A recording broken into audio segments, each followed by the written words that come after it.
During the imprisonment, the prince had become very weak. All the time he used to talk to the fairy with the picture of the fairy in front of him. One day the prince was talking to the image of the fairy and saying, "I loved you whom I know nothing but your name I do not know, in which country or city you live. Here I am imprisoned by my own, and my punishment is that I love you."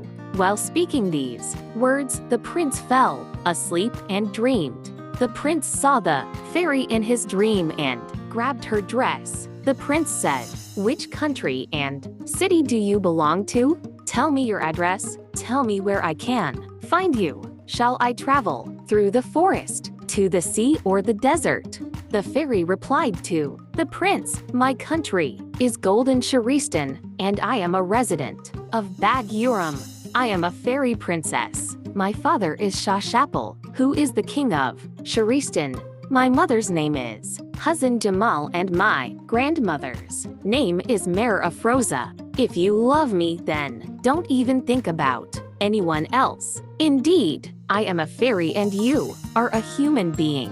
I love you more than you love me. Don't desire anyone else but me. You will surely reach me one day.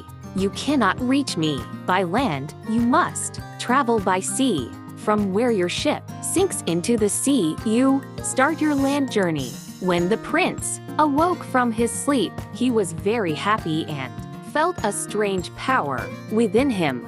The prince called out to the servants of the prison and said, "I am well, tell the king, and untie my chains." When the news reached the king, he came running to the prison, seeing his son happy like this. The king's joy was endless. The king took the prince with him and brought him to sit on the throne with him.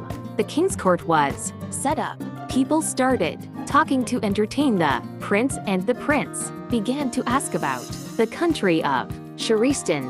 A person sitting in the court said that Sharistan is a land of jinns and fairies, where no human has gone till date. Whenever Sharistan was mentioned, the prince would feel calm.